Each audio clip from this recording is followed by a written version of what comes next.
Hi, everybody. Gabriel Miguel here, and this is the Ringing Cedars Anastasia Foundation podcast. Honestly, haven't come up with a good name for it, but today this is going to be the beginning of a series of videos that I'd like to continue doing.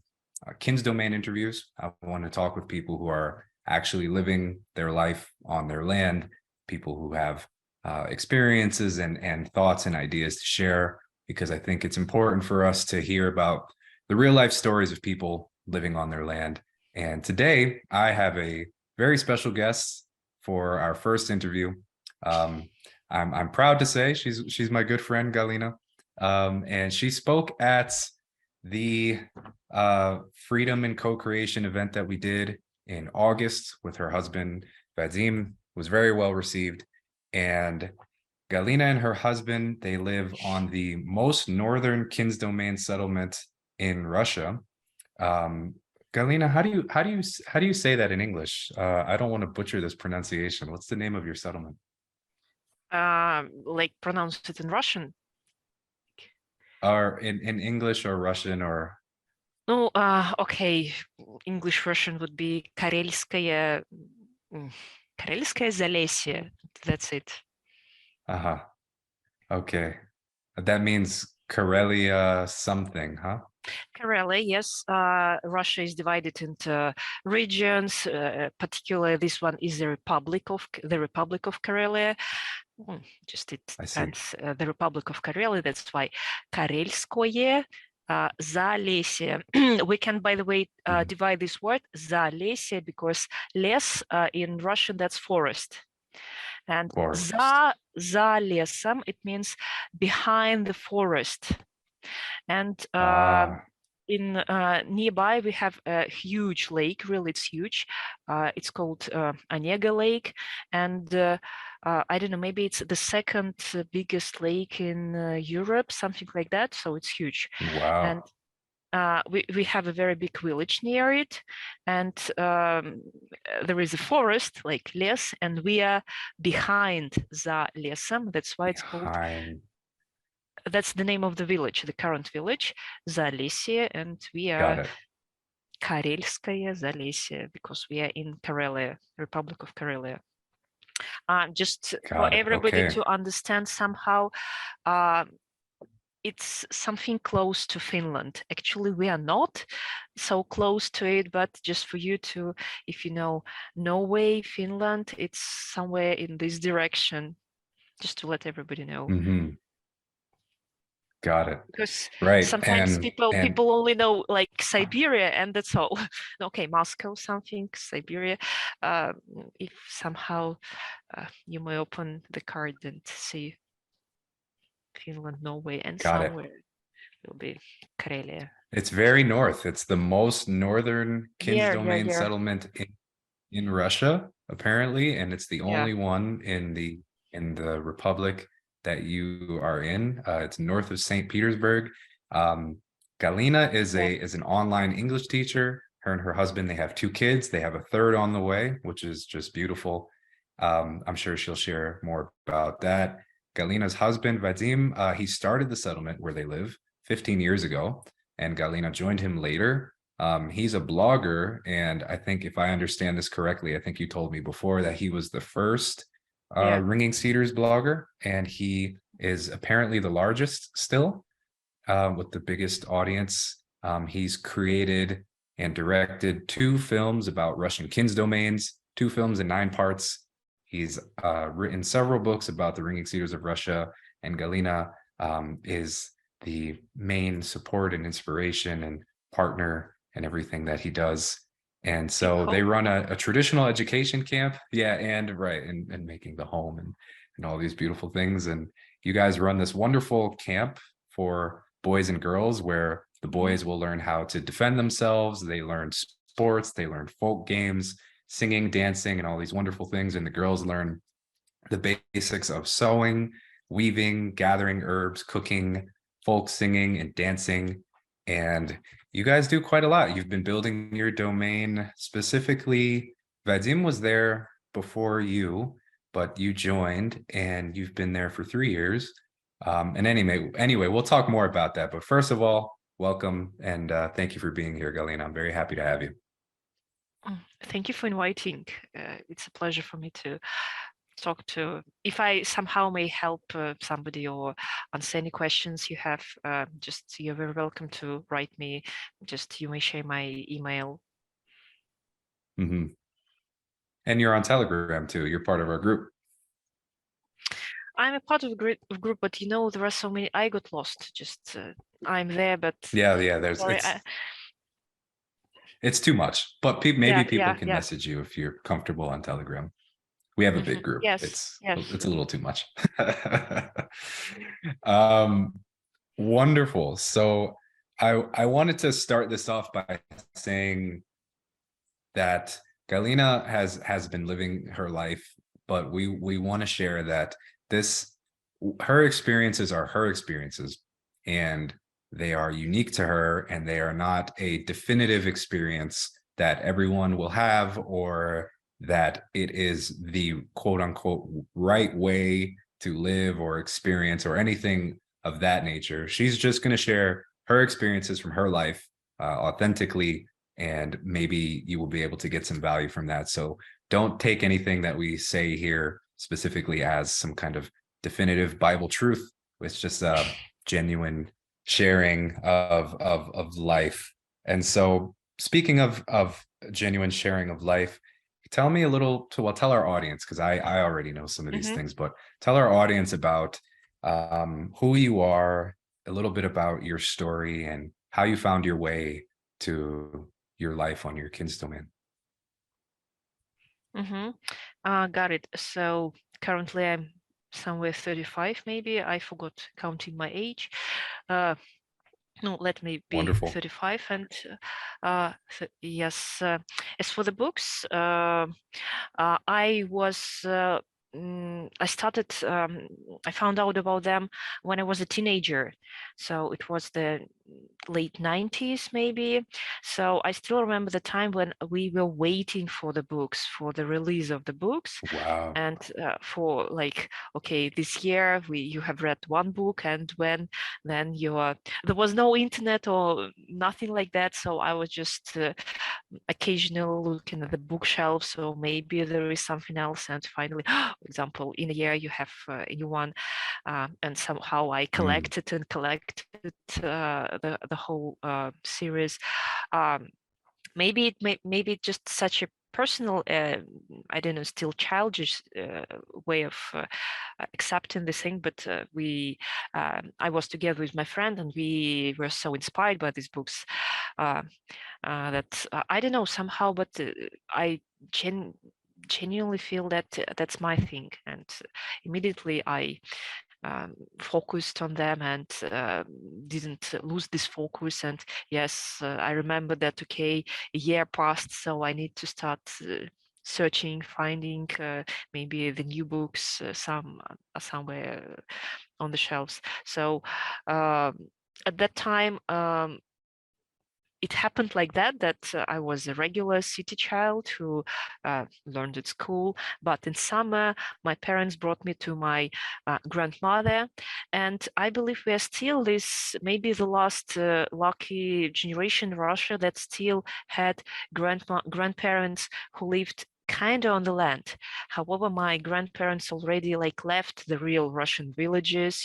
They migrated to bigger cities, but as it's written that your ties to land, the bond that you have, they still had it, and they just bought a kind of a garden near the city.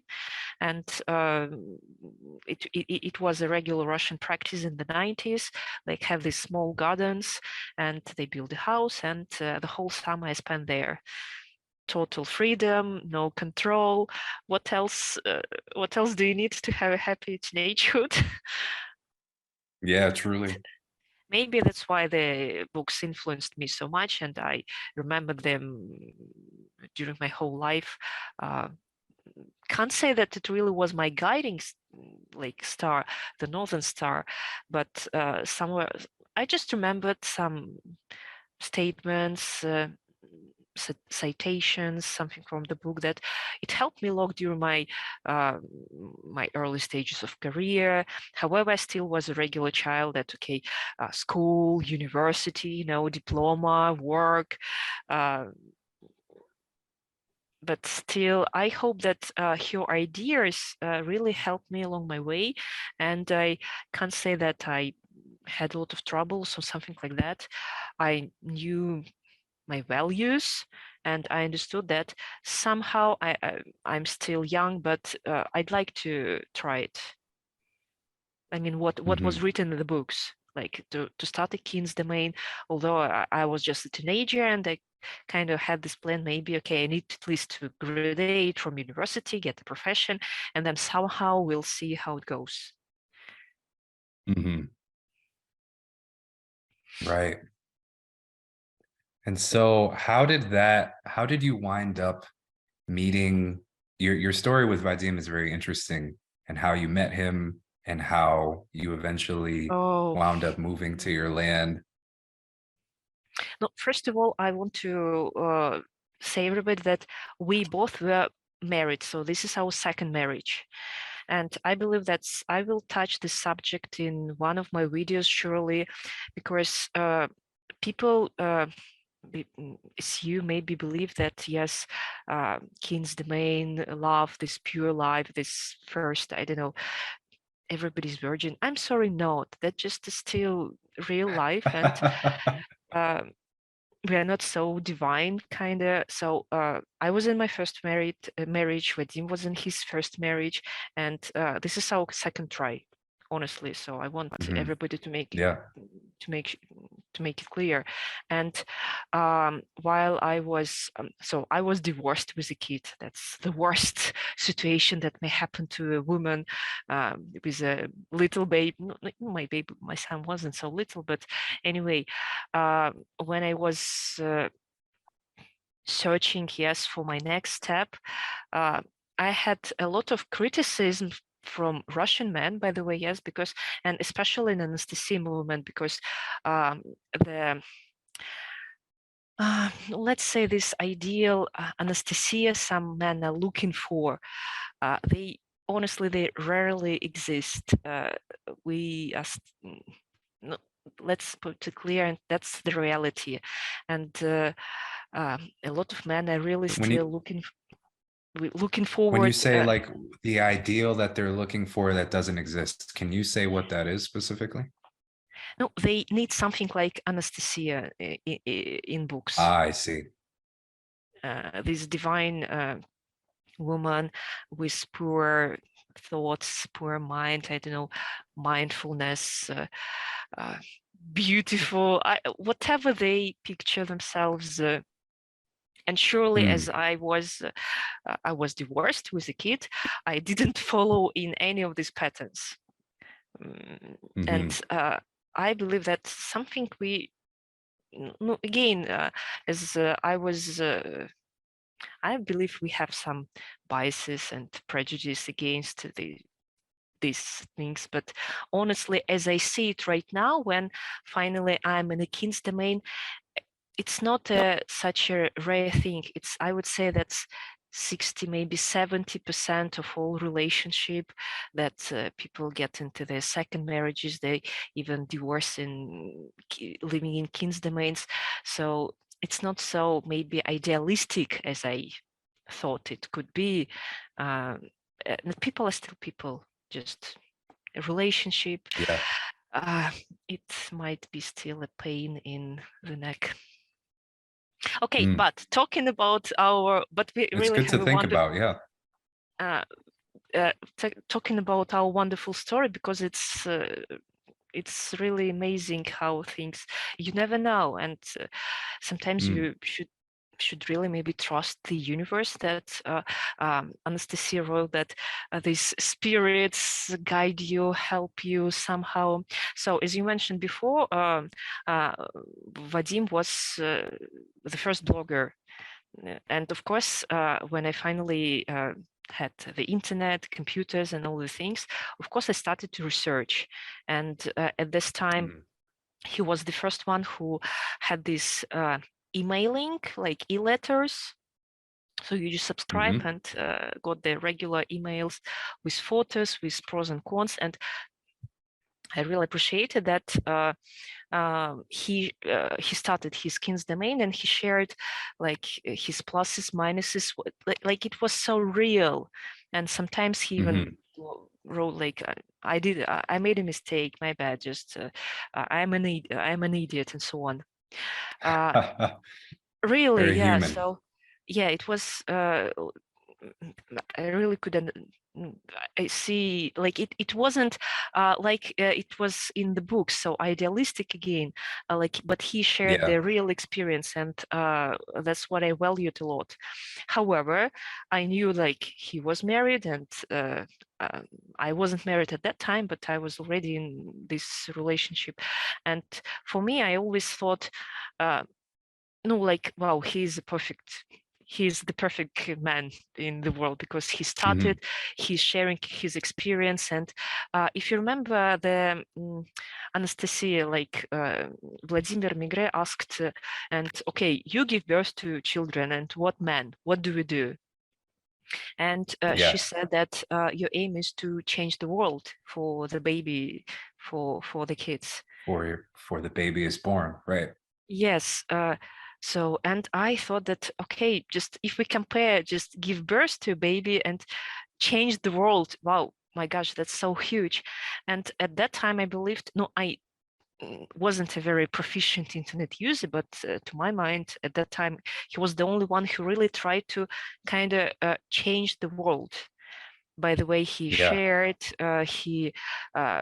his real experience, like what works, what doesn't work, so on. So I really see that he's following these principles, kind of.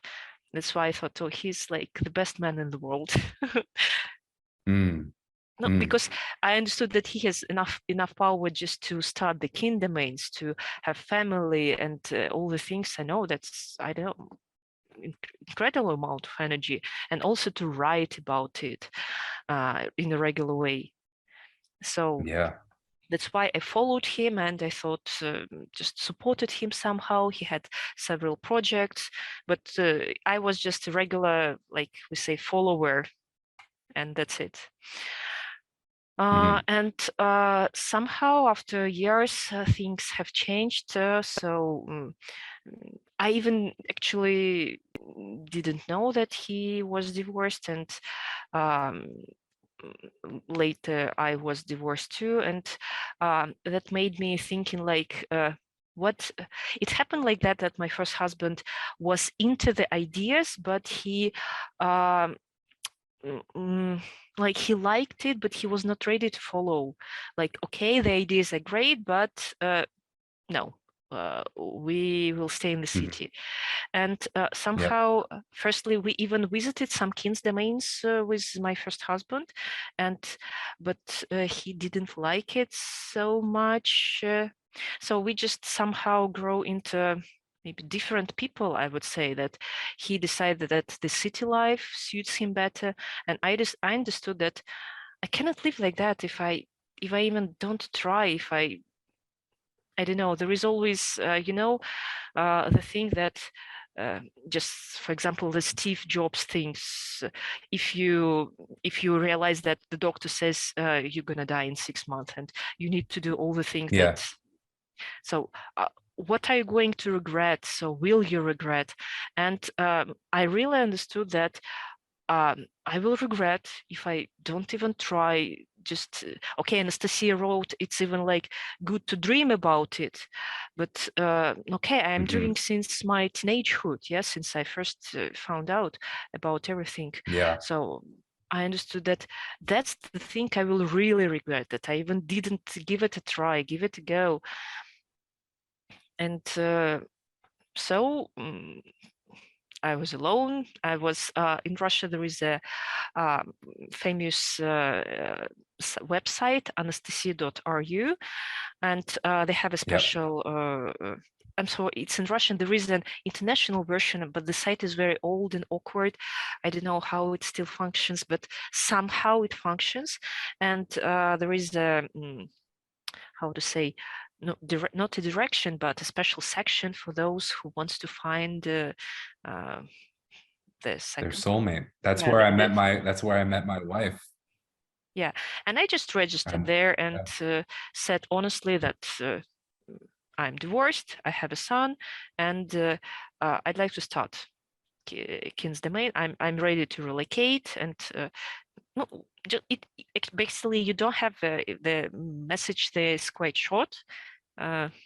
And but it still functioned, and some men started to write me, and I even had, I remember, a very good discussion with one guy from Crimea, but you know, even before it, in Russia, we already have these things like gathering, like meetings of people who search for soulmates according to Anastasia books. And I visited this event, and I didn't find my soulmate, but it at least helped me to revalue, to start living again, it was kind of the like restart, because there were 5 days of people who are most of them knew Anastasia's ideas, and actually this is kind of to find your soulmate, maybe your future partner, so I was really inspired. And at that event, there was such a task. I don't know, it's kind of trivial. Just you take a piece of paper and write down everything what you want to find in your future husband. And at this event, it really, it was the task. So, okay, just you must write everything down, what you want. Put as many details as possible, even like the color of the eyes, the size, the shape, I don't know, the height. And yes, I wrote it down. And guess, Vadim, now my husband, he's 95% of this of my writing. I realized that firstly, I'm not so young enough.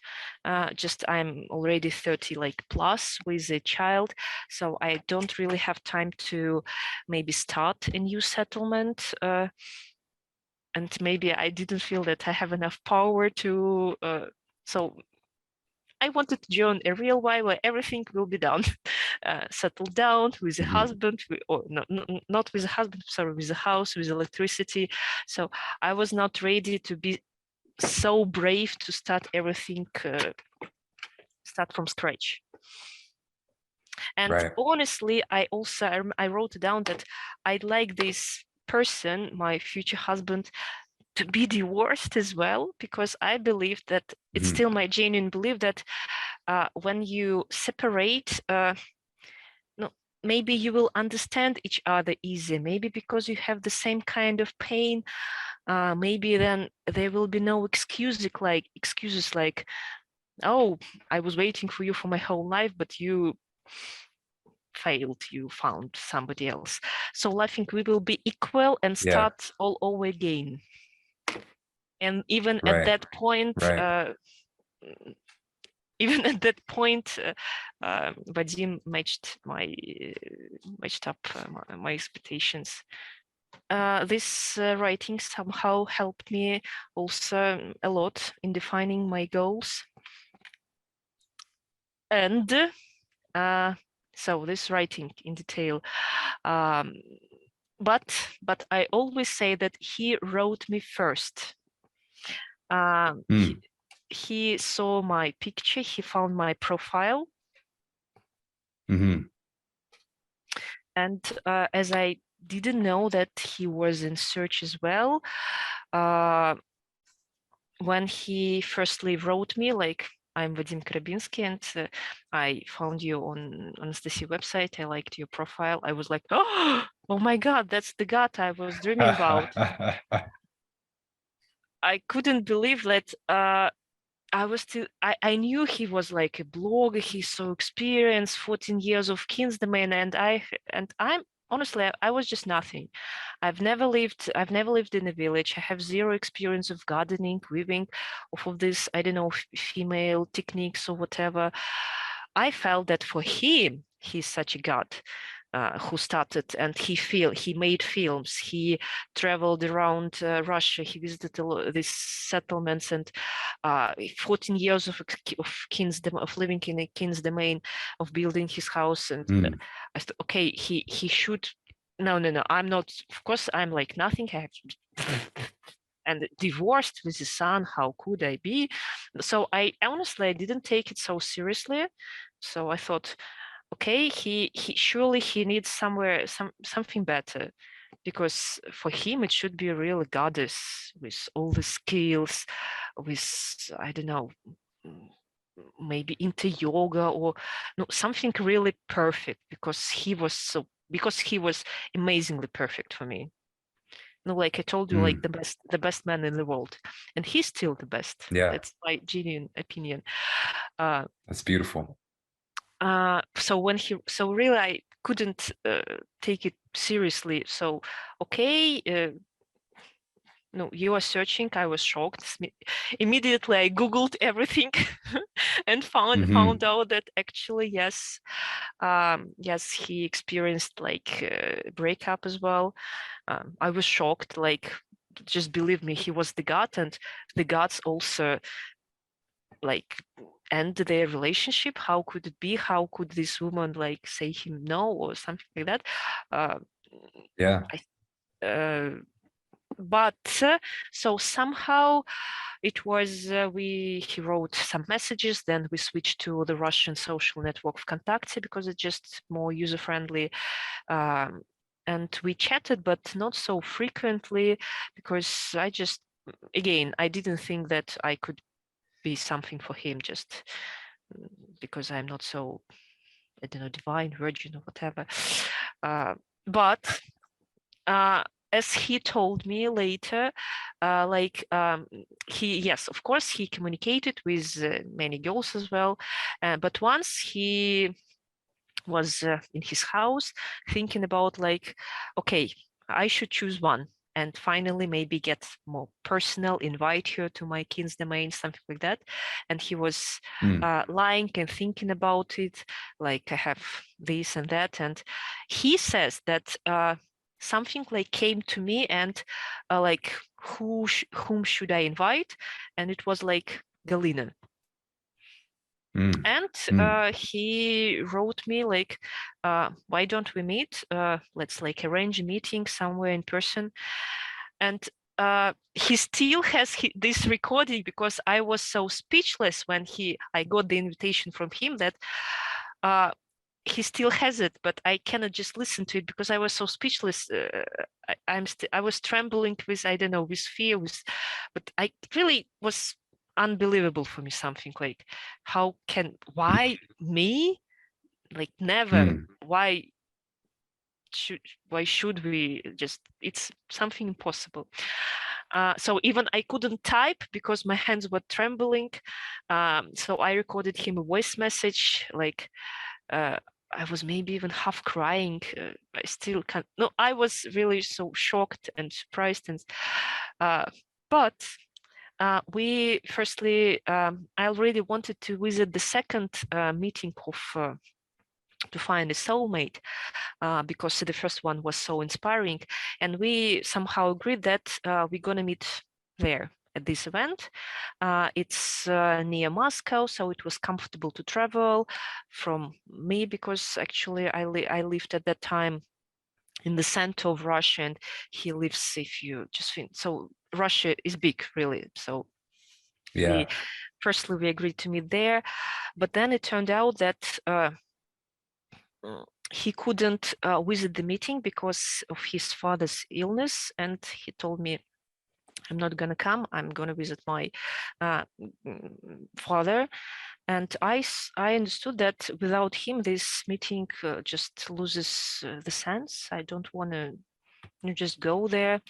And I thought, okay, why should I lose time going somewhere if actually my purpose already, no, it wasn't, I still couldn't take it like that it's so could be real, but at least firstly look how they live, how people live, just visit a real king's domain, why not?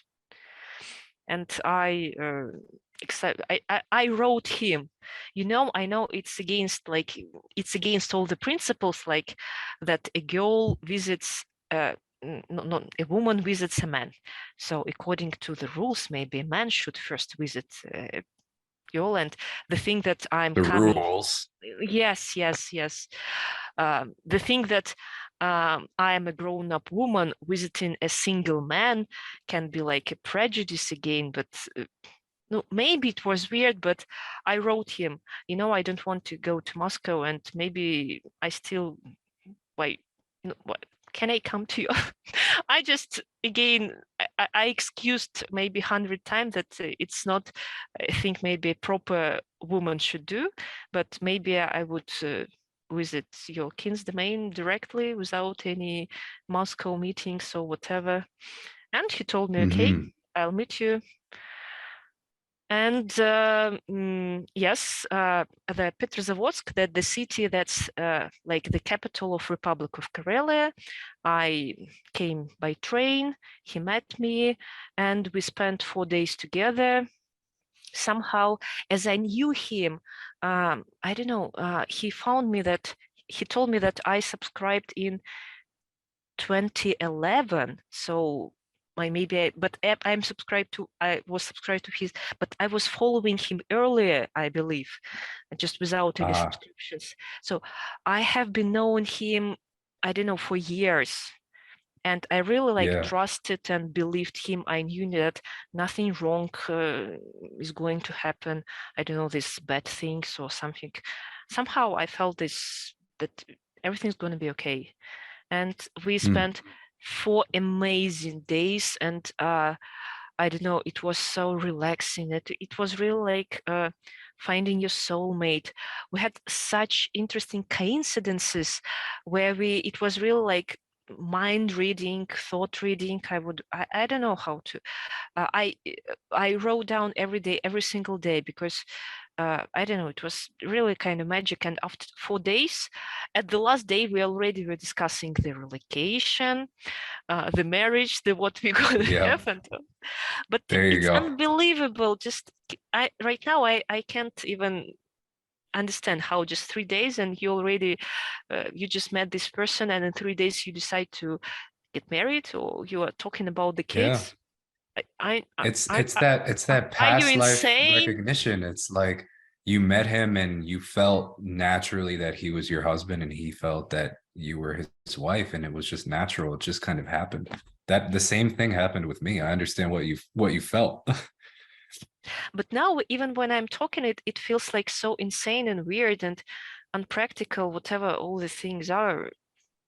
It seems like it, but like Anastasia talks about that we are the 𝚑𝚑𝚒 people. She tells these stories of people who, like Radomir and Lyubomila or whatever, and they had been together in the Vedic time, and then they found each other in this life. And though that bond of love is really what draws people's souls back to each other, and it never fades away. And so there's this instant feeling of, I know this person, I'm comfortable with them, she feels like my wife, he feels like my husband. And what do you need to discuss when the energy's there? I'm not saying don't be practical and don't make good decisions and just marry people indiscriminately, but I mean, when you know something, right? And you should always question your feelings. But I mean, I'm not surprised to hear that kind of story. I think more and more people will have those kinds of experiences because you probably were together before and coming back together now.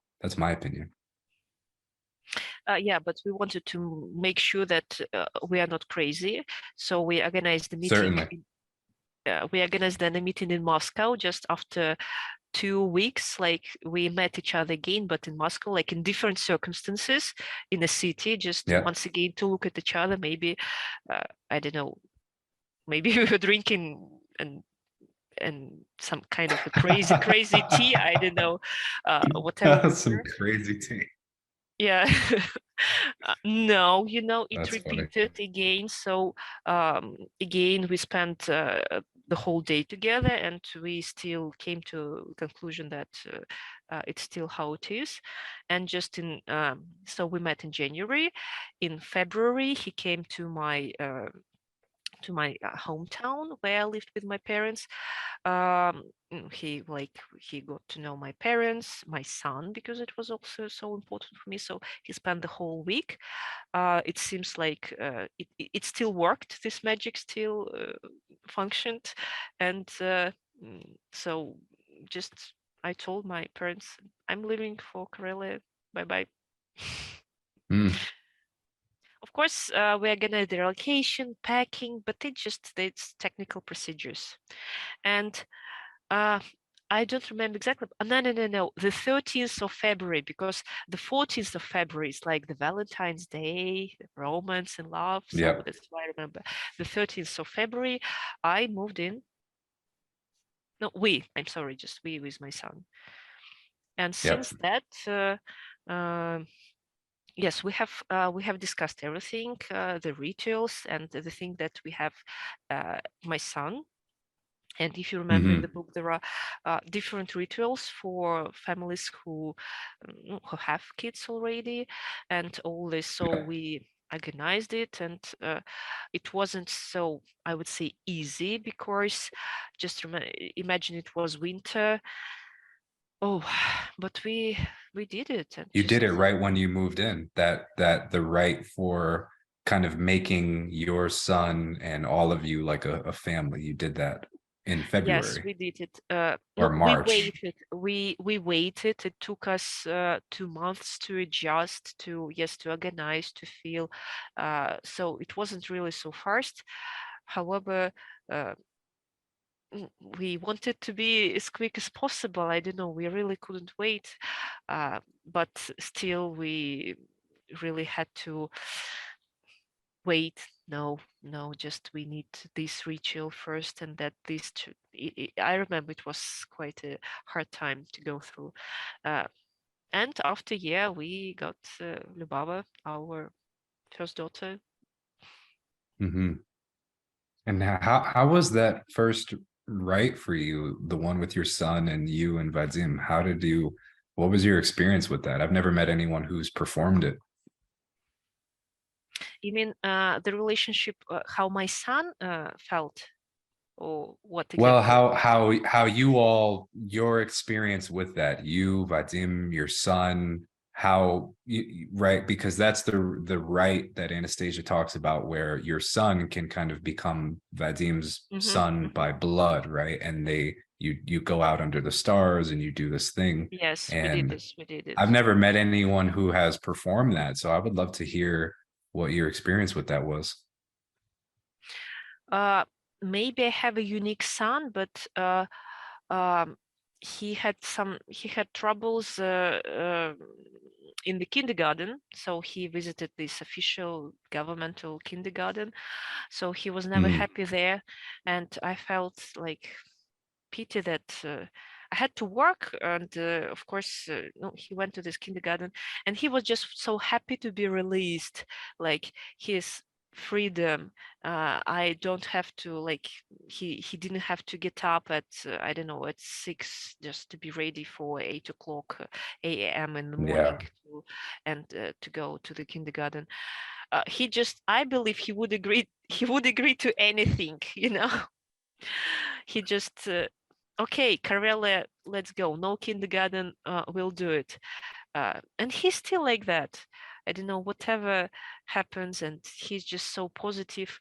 Okay, new papa, new daddy. Okay, great. Let's go and see. He's so enthusiastic about everything new. Mm, And I don't know, still maybe when he grows up, he'll tell me how these two things, I don't know, combined, how he really felt. Of course, it wasn't really so easy, because there were some issues like no, for example, in the city you've got a toilet. I'm sorry, but he, for example, we still don't have it, and it's our decision that we are not going to have it in home, in the house. Yeah. So some of these procedures, at that moment he like slept with me, so we had I really understood that he needed this bond, and maybe just, you know, when a man again like comes between you and your son, but somehow slowly he started to sleep, for example, alone in his own bed. It took a while. Yeah, I can't say that it really was so fast, but it wasn't, I don't know, so difficult at the same time. Yes, there were some issues we have to work on, but more or less that's it. And yes, we went through this ritual where he told, okay, are you going to be my new dad? No problem. Like, I agree. Yes, we are the family. Wow. That's great. And I believe he got it seriously, but maybe no. I don't know what's going on, what was going on, but that's how it went. Did he feel anything, or did you feel anything during that ritual? I'm just curious. I just was shaking and trembling. Vadim prepared a very pathetic speech, and my son honestly was like nervous. What are we going to do? Maybe let's go for a walk. Why is he still talking? That my husband Vadim even had to like, let me continue. Just please don't speak, because he had a really beautiful speech, and my son was like, "No, well, okay, no, when it's going to finish? Let's go. What do you want from me? Family, okay, yes, that, not bad. Yeah, I like it living here. I'd love to live here." No, just he was three and something. No, okay, almost 4 years old. So I hope that that's how the ritual should function. Like, officially we got permission, you know, if we talk about what's written. So officially, yes. I can say that Amazing. I can say that it's really something, I don't know, they it's still father and son. It doesn't mean that if you perform this ritual, maybe, I don't know, they start loving. They still maybe contradict each other, agree and disagree, fighting. They still like kids,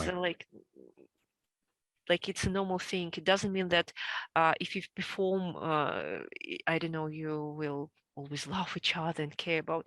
They are still like two men, and like parents, children, all the things, they still remain. Right. But when I ask my husband, he really says like, yes, he's my son, and I like feel the whole responsibility and all the things.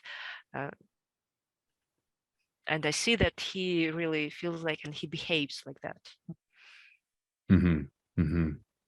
Very interesting. Yeah, I've never met anyone who's done that before, so it's interesting to hear your experience.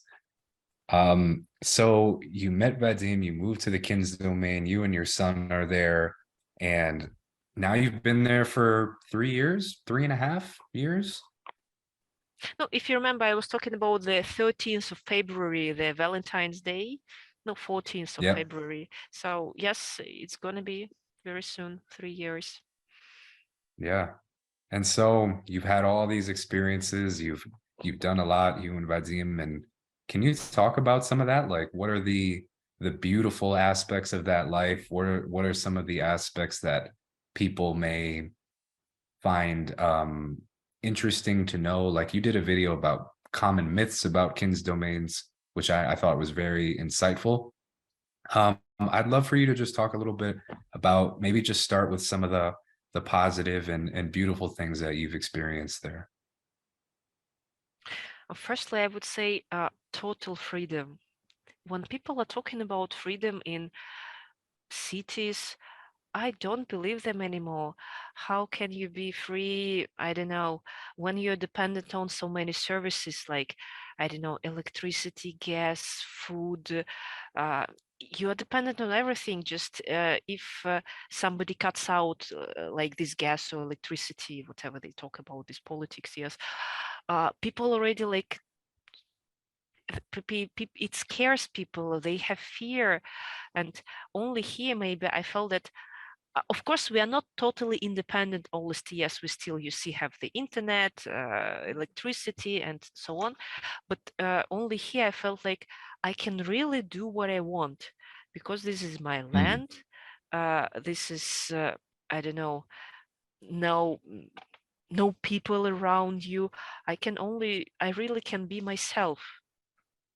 No guidelines, and no neighbors around you who are like breathing your neck. No, like this kindergarten or doctors, because in a city, no police maybe even. So really, I only felt that I can't say it's total freedom, but at least that I felt kind of released finally. That's still the thing that I'm still, that still surprises me. I even don't know how to describe it, but really that I'm something like, I'm the man on the earth.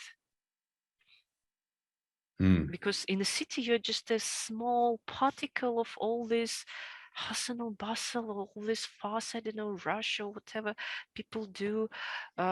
Feels like a bee house with all these bees, and you're almost like nothing there.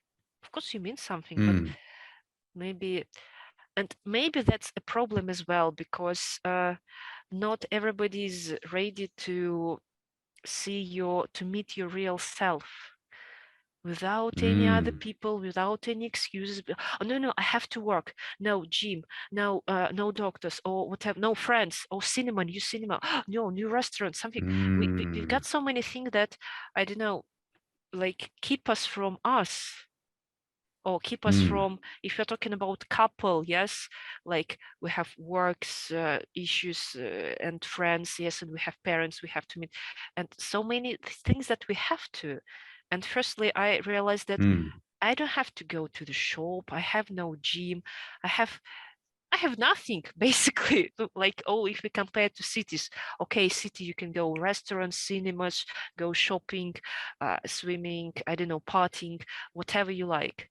And firstly, in my life, like, you have nothing, and you just only have you, okay, your kid, your child, your husband, and okay, some neighbors, but they won't knock at your door. They're somewhere just really not far away, but still not like if we compare to an apartment building.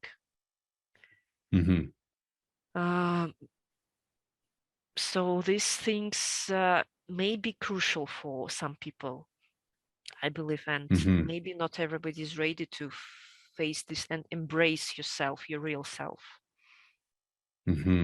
Yeah, who we are when we're not rushing around, or like Anastasia talked about, when you're able to free your thought, right? That sounds like what you're describing here, that your mind has been freed of all these external things, and now, right, you have a chance to be face to face with yourself.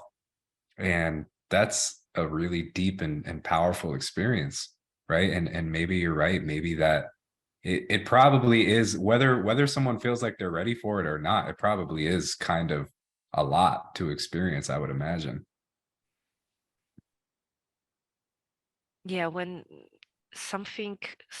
everything is so far away, still it's reachable. Surely you just can, I don't know, grab a car and go to a city and come back to this life. But do we have to? Do you really want it?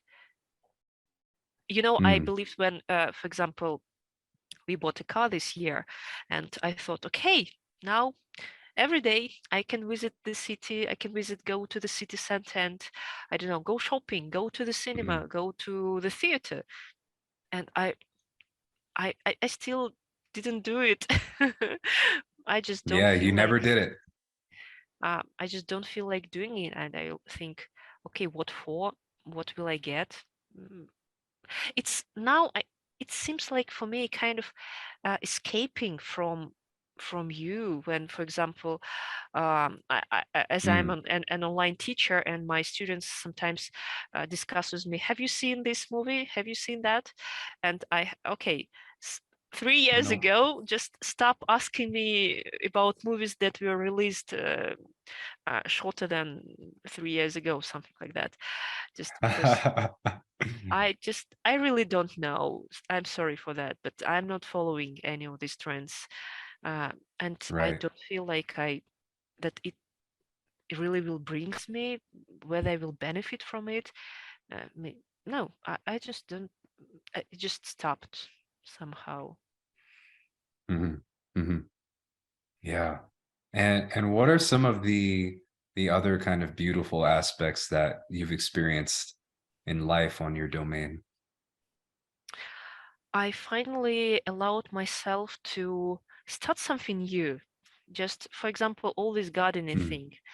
I've never thought that it honestly could be so amazing, so interesting, and it can be so inspiring as well. Like to see that these little plants start growing and then they produce something that, like, whoa, can I do it? Wow, that's my boy, something like that. Uh, uh, I thought it's just something for old grannies. Okay, when I retire, I'll have a garden.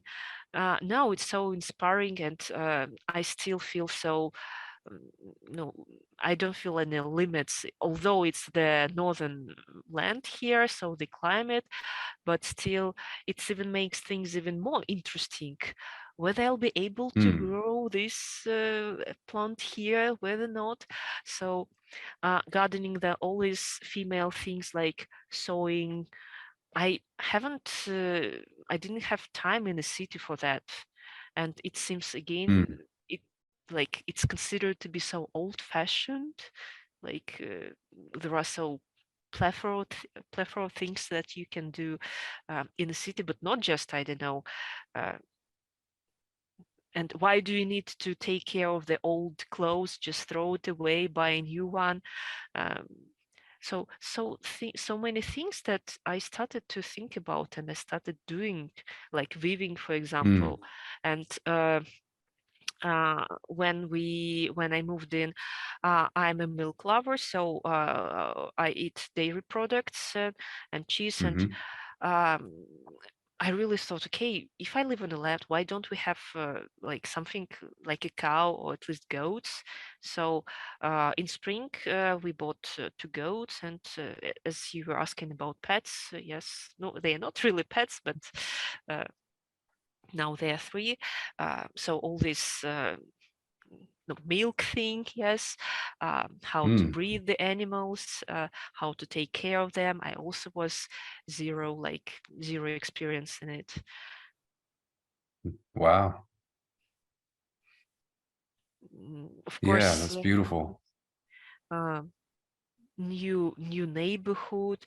So I'm still discovering things that I feel like, again, talking about the freedom, it kind of comes, I feel free to start this, to start that, maybe trying this. And the people here, the neighborhood, they also like inspiring, like do these herb things. Yeah, like when you live on the land, it's natural to find out uh, why does it grow, how can it be helpful, how can it help treat me. So you start getting interested in different things. So I finally Interesting. found time, although now with 2 babies, and no, okay, the eldest is not a baby, but still, with my job, because I'm still working. uh, I feel like I have more time for things I really like, and I really like to, because in the city it's always like offered.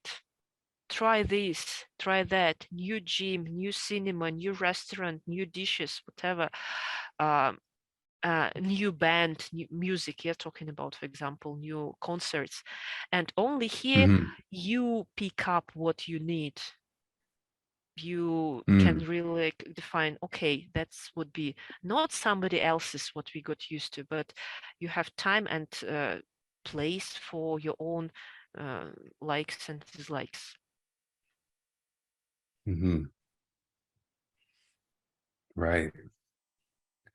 That's great. And can you share more about, I'd love for people to hear about your experience, like your connection with the land, but also kind of the climate and how you feel there, because a lot of people listening to this are probably, and myself included, still searching for their land and the right place for them to live. And they want to find this connection and finally settle down and create their kins domain. And so it's interesting because everybody has a different climate that kind of works for them. Like Anastasia decides to stay in Siberia in the taiga, and she just wants to stay there, and her family's been there forever. And some people would say, oh, that's too cold or it's too difficult, right? And I'm sure some people would say the same thing for you and you and Vadim, and you've gone through and you've adjusted and decided like this is where I want to stay, right? And you feel that this is how you want to live your life. And so can you speak to that idea a little bit for our audience, like connecting with the land, feeling like it's yours, something like that? Okay, at the I even don't know whether it's maybe whether it was just a piece of my imagination or not, but if we come back to the story where I first came to visit Vadim, I told him, you know, I can come to your place, and he told, okay, just come. I'll meet you. And for me, it was such, I don't know, a religious thing, a kins domain. So before entering the kins domain, no, we still have this tree, and no, I haven't planned it, but I thought it might be a good idea just to ask for permission to get in, just to step in the kins domain. I did it spontaneously. I didn't give it much thought, but before entering the his kins domain, I asked Vadim, like, let's give me a minute, please. I touched the nearest tree, Berg tree, if I'm not mistaken, and I asked, like, I introduced myself, and like, I'm here just to get to know your like master Vadim, and maybe we still don't know whether it's gonna happen or something it's gonna click, but just can you just somehow let me in? And Yeah. I felt that I felt a positive response. Like, I didn't feel any borders or something or fears. I don't know. Just I felt like, okay, go on, let it go. And that moment I still remember. Like, I gave the permission to enter, and since then, you see the thing that Vadim has chosen this land, and he was really searching. And as he explains, when he visited this land, he got this feeling like, that's my home, that's where I belong. I only got kind of the permission to to enter, but I understood that the climate here is different. Maybe it doesn't bother me so much. I really I was prepared to something worse. Honestly, I come from the central Russia, and it's warmer. The summer is longer, the winter is shorter, blah blah.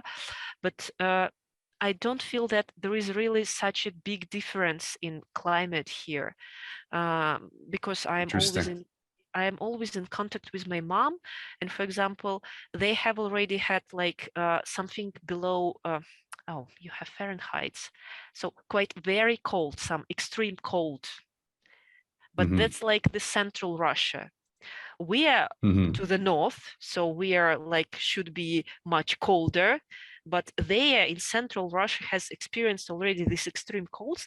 But for at that moment in our territory, it was like normal cold, let's say it, nothing like extreme.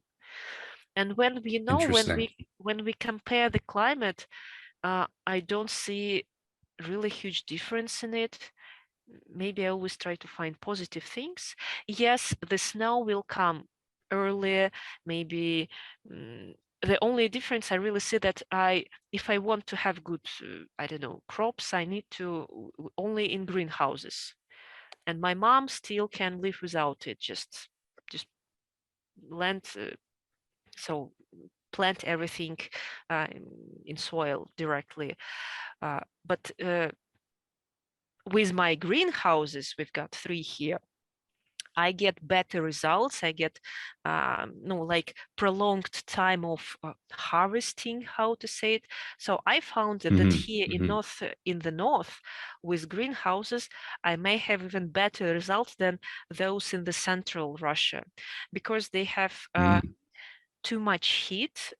Honestly, there's and because of the agriculture is much, so here everybody forgot about agriculture because that's too dangerous. So nobody has ever really, it wasn't industrial, I mean this. So that's why maybe the land is pure, the water is pure. And in central Russia, where the climate, of course, is more favorable, for example, we even don't have a lot of, not tree, but forests, because it's just fields for everything. And here just Karelia, forest. Yes, because they don't just grow anything because of the climate zone. Interesting. I'd like maybe it to be a bit warmer, but again, you may say that it's just a coincidence, but the year I came in winter, so it was my first summer. It was the hottest summer in Karelia. So I really felt like at home. I didn't feel the difference.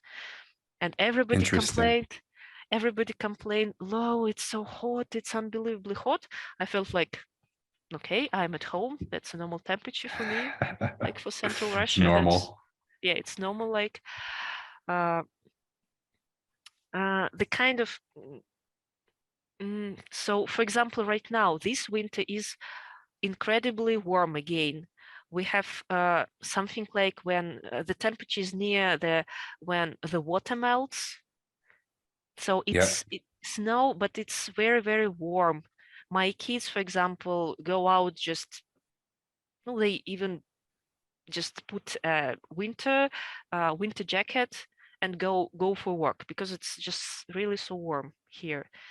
I don't know why. Maybe just again the climate is changing, but I've never experienced like Arctic, or you are the most northern settlement in Karelia, in Russia. Right. Maybe because of the climate, maybe because I'm too crazy, or of course, maybe I'd like it to be a bit warmer. Sometimes I feel that I want to prolong summer, but that's what I believe everybody wants, like to have more hotter, sunnier days. Pretty much. So maybe people shouldn't really be afraid of these things. You can adopt, you can adjust, but still, it depends on your feeling. I feel comfortable. I don't feel like, I don't know, like it's really you don't feel huge. like you're there like against your will or something, like you're suffering while you're there. Yeah, totally. I'm not suffering. It could be better, it could be warmer, but generally I see I have the same, I can grow the same plants, this almost the same. Okay, for example, my mom, they can grow apricots, small, but they can. We can't, but it's my room for development, because as I'm already discovering this, there are special kind of breeds or types of trees that even can be, I believe, planted here with special preparation. But who knows, maybe one day we'll grow here palm trees. Well, I've heard a lot of very interesting stories about people being able to grow plants that you wouldn't normally be able to grow in a certain climate, but growing them successfully, and even to the point where they're flourishing and very successful. And interestingly enough, all the stories I've heard about that have to do, yes, with proper preparation and making sure the plants are suitably arranged wherever they are, but also human attention being put on them. Like this direct attention can actually, there was a story, a man, normally it takes 32 years for a walnut tree to start producing walnuts that you can eat. He did it in 16, because pretty much half the time, because he was very attentive to this walnut tree and it grew faster. And there's all these kinds of stories where our participation with the plant can make them actually survive in temperatures that they wouldn't normally. So I've heard a bunch of stories like that. I believe it's possible, more than people would think normally. And one thing I'd like to ask you about, and you shared about in your recent video, which I found very inspiring personally, was you talked about this feeling of connection and support from the land. You mentioned towards the end of your most recent video, kind of feeling that the land, I don't know, and you can speak about this better because I haven't really had that experience, but like you feel a connection with it and it supports you, and you have this very kind of dynamic relationship with the land. Can you speak about that a little more? Because I know a lot of people have never had that experience, and I would love for you to share about that if you could. Just the only thing, I really believe that the land once, I really feel that the land needs our attention once. Just let it go, let yourself touch the ground, don't be afraid of it. Although I had zero experience in gardening, I'm like a beginner level, but just put a seed into the ground. It's like amazing how it starts growing. I would say that and then how it flourishes, how it gives everything it can just to you. It's so inspiring. I don't know how people cannot be, I don't know, attached to it or doesn't feel a thing about it. Just the only thing you may need to find what you really like. For example, for some flowers, I feel that, okay, they're beautiful, but somehow it's not my thing. Just find, but that's abundance of flowers and trees and whatever you want. Even in our northern climate, we can still grow so many things. Just feel your thing and just let it put. Of course, nobody says that it's just out of a thin air and it will grow somehow. Yes, you need to water it at least, depending on the soil. Of course, you need to consider the things as well. That of course, if we put a banana tree here, it won't grow. No miracle. But just consider, take care of a friend, because if you, for example, invite a friend, you won't leave your friend on, I don't know, in the land, in the cold. Of course, you'll try to prepare something, make good. And even as we have quite a lot of land, and that's what my husband says, like the biggest mistake that he took, 9 times more than Anastasia told. Anastasia told 1 hectare. My husband has 9 hectares. No, at that time he believed the more the better. So even that we are not able to take care of every single plant, they are still trying to serve us. They're still trying to blossom, to give. I really feel it that in spring there, although it might be, the thing that we have such thing as frost that comes back, for example, in June. Yep. It may be such a sudden comeback, so you really should feel it, because the weather forecast won't tell you anything about it. It strikes quite suddenly. And even with such unpredictable things, they try to flourish. They really want to take care of you. They just let them take care of you. That's what I feel. Just give it a little support, and as every year I see that we have more and more crops. And although this year I told like, okay, I'm not going to focus on it. I'm sorry, I'll forget about Big Boss. I'm more important, my kid and so on. But even they're trying. They'll do their best. And Yeah. you start, although honestly, no, you know, I haven't chosen this land, but you start like communicating with them. Okay, how you doing? I see that, oh, maybe I see like your brothers and sisters in other place, and I see that they're growing better. So maybe that's not the perfect place for you. Let me take you to another place. And then you see that it starts growing. It's still kind of an experiment, and you see that when it's improving, you feel, oh, I became one more step better. That's the universe will thank me for that or something. It's again inspires you, although I've never read something like special books that it should be like that or planted only here. Yes, you start like, of course, you start understanding really the sun, the wind, the place. Okay, that's the shadow, that's the sun. This likes, this doesn't like. You start feeling the land. Okay, this is dry. This is water. What is near? Such little things that matter. And so every year by year, I see that it is improving. Although you don't really think, and I've never, I still maybe, I'm sure I should read something like gardening textbook or something wise, but should I? I feel like this natural thing when you just have a watchful eye, and that will might allow you to become a better gardener than all these scientists or whatever. Well, how did all those expert gardeners learn in the Yeah. first place, right? It's observation and experience, and then they just wrote it down.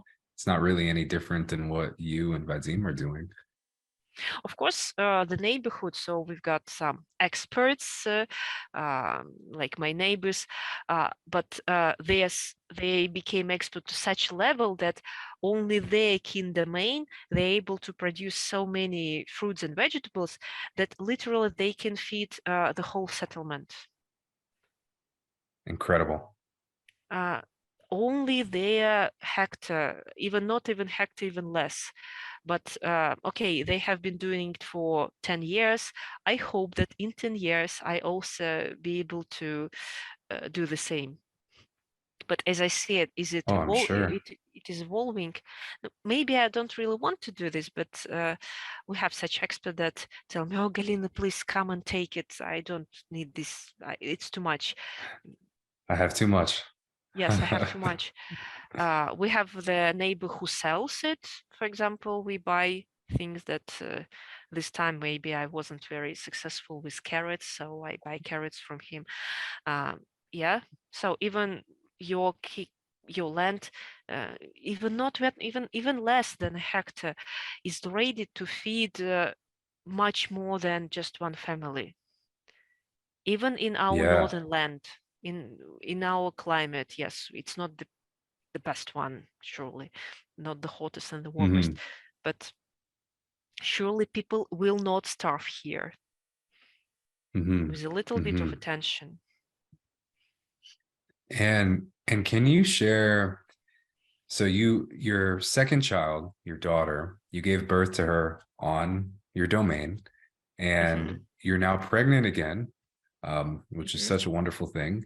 And you told me earlier that you'll be having your next child in maybe the next 2 months. And I would love for you, if you could, to share about your experience of giving birth on the domain, raising your children on the domain. You have your son who wasn't born there and your daughter who was born there, and also what it's like to be pregnant and to be on your domain as well. Because I mean, I know I just asked you three separate questions and they're all very large. So maybe I can go back to some of them, but I think because so many people like in North America have not experienced that yet, right? Like I told you, we haven't had the kind of development of settlements like you have, and there was less domains and things. So I think people would find your story very interesting if you would care to share. Maybe the closest thing for me right now is giving birth, and Sure. first of all, people should be really careful about it. I don't even. So it really must be an informed decision. So in my case, it works like that. So I visit the doctor regularly. So I do medical checkups, but the thing is that my first baby was born through C-section. So I had an operation, and I had because of a diagnosis, so I had a kind of a bad situation, and of course I was very concerned about my second pregnancy, that this thing could repeat as well, and it is dangerous for both a child and a mother. So that's why, although I knew I live in the kin domains, but again, we are not don't overestimate, underestimate. Just for me, it was important to understand, to feel safe, secure, that everything is going well. So that's why I visited the doctor. In Russia, there is such a thing that we pregnant women, they should be officially registered. I don't know how it is called, but that you're officially pregnant, something like that. And there is a whole That's fun. no, that's like the whole protocol of things that should be done. Like every month this analysis, then test this and that, doctors, ultrasound, and we saw a lot of things that should be done. And then with this pile of documents, you finally go to the maternity house, not how it should be. So I collected this pile of documents because of my C-section and because of my diagnosis, that I wanted to make sure that it will not repeat. So the internet said like there was the 40% probability that it might happen again, and this might be quite harmful, as I told. But it appeared like that even the official doctors, official medicine gave me permission to have like natural labor. That even so my analysis and ultrasound, everything was in order. So there was a special date where I was supposed to arrive to the maternity hospital. Like they calculate this date, so you come, they wait for a couple of days until if everything starts, it starts. If it doesn't start, they actually typically they make you, because of some hormones. They induce the labor. Yes, they will not wait until it comes naturally, just because nobody's going to wait and pay for you or whatever. I didn't do that, of course. We just however, we had such a, at that moment, we didn't have a car. So I told, we have neighbors. So if something happens, just can you quickly drive us to the hospital, whatever? Just, I was prepared that it can happen, that we might get medical assistance. And I had an online support, because when I was with my son, there was the lady I found, but it was so far, it wasn't, so it's in Siberia, she lives in Siberia. Yeah, let's do it like that. So we are hundreds kilometers apart, but because of the internet, I felt like I needed somebody to guide, because although it was the second child, but my first like natural process, so I want somebody to support and to guide me. And she agreed to do it online. Again, it's weird. I will not advise it to anybody. It was just our choice that we had some sessions, online sessions with her, like private training, me and my husband, how everything goes, what should be done. So we bought some stuff before, after, so all these procedures, what you should like keep an eye on. So she told us everything. We had several like sessions with her.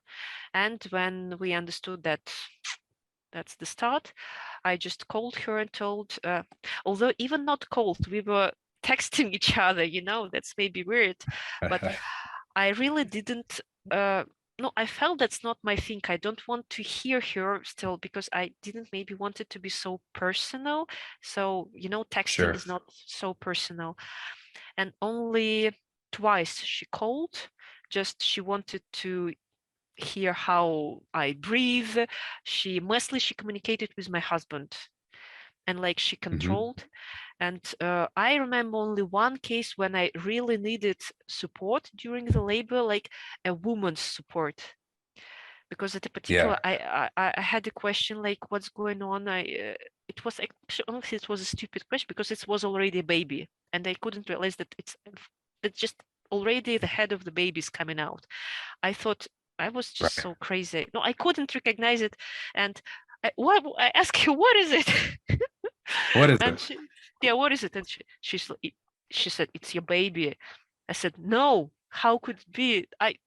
So don't ask me, just women in labor, it's sometimes crazy. No, she said, Sure. it's like the head with hairs. And I'm just sorry, but I asked Vadim, can you have a look? Is it really head with hairs? And he told me, yes, Galina, it is. And I felt, yeah, it comes out. So Amazing. go on. So that's the really one thing I asked her like to do for me, where I really needed her advice. And no, afterwards, of course, we had some assistance, and that's it. Yes. In general, it sounds like there was no complications, and sounds like you did a lot of preparation, and in general, it went pretty well. And the thing that I was ready for it, and my husband was not afraid. For him, it was okay. I'm ready to do it. I'm not afraid of it, because I wouldn't ever maybe do it if he wasn't sure. If he was like, maybe you should go, and he was like so 100% sure, like he's still now, that everything will go. Although I told him, you know, before I had a C-section, it might be dangerous. All the doctors will always tell you, and for example, right now I'm going through it again, like because of you have this cut, yes, it might somehow tear apart. No, okay, so they always tell me these things that might happen, or yes, I totally understand that it is probable, like there are real cases, and if this thing happens, I'm gonna die. Yes, because the ambulance will not be. I understand it fully, completely. I even have written a paper that if this happens, just nobody is guilty or whatever, I take the full responsibility. But but before officially, yes, I did all the analysis, tests, ultrasound, so scans, whatever is possible, just to make sure that even the official medicine told me, yes, you can, after your first C-section. That gave me, I felt secure, safe, and I didn't feel a thing like something they told, like pain, or no, it was not as they like scared me.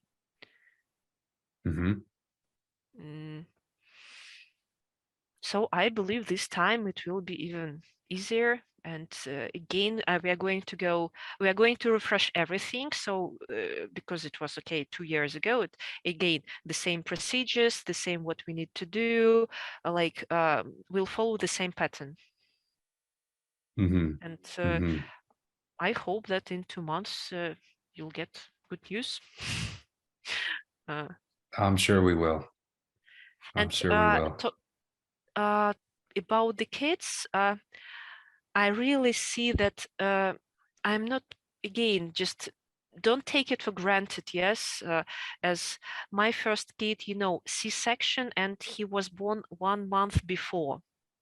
So as they say, he was not completely developed. He had a lot of diagnoses that he's not this, he's not that. And the second natural labor, the child is different, but the circumstances are different. I'm sorry, but the father is different. She's such a sweet pie. She's just so incredibly energetic and cheerful. So I see a striking difference between kids. She's so smart, so clever, so helpful. And I remember just already when with the first kid in the city, again, we have this special system. Again, it's all about the system. You need to visit this and that doctor and that doctor. They always say that that's not according to the standard. This is not, again, so many rules and regulations. When Lyubov was born, after a month, maybe after 2 months, I went to the doctors, like there is a specialist, like to visit this and that, just to make just a first checkup of the baby. Of course, everybody was shocked. No, not the maternity house. How could so? Are we the first doctors who touch your baby? Like, yes. There were some issues as well. So maybe this time I will not visit the official, the governmental hospital, but maybe something private. I'd better pay money and just to be more relaxed about it. Yes, because when you enter the system starts functioning, and when they discover that there is not unwanted but unregistered baby, like he wasn't born in maternity house, they start maybe searching for something they want else. some kind of reason to have jurisdiction over the baby and to get him into the system. Although I have written that, again, I'm fully responsible, that whatever happens, we are parents, we are responsible for the kid. Like, we are against vaccination, we are against, because there are standard visits of a doctor.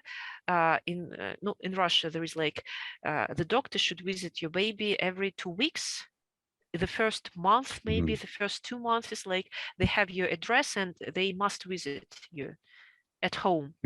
Yes, to check, to see the baby. So I'm against these visits. I don't know, I filled in 5 maybe documents that I don't want this, I don't need this, and still it doesn't mean that if I need help, if I need assistance, we visited the hospital, because sometimes I do kind of regular checkups once a year when I visit my parents. When I come back, they have just a private hospital, and it's just 5 minutes from the apartment building, so I take my 2 kids and do all these checkups once a year. Go through all the doctors and just to make sure that it's okay. I don't say that I'm completely against, but but couple of times I visited the nearest hospital here, like the local one, just to make sure. There was one issue I wanted, but basically I don't need anything else.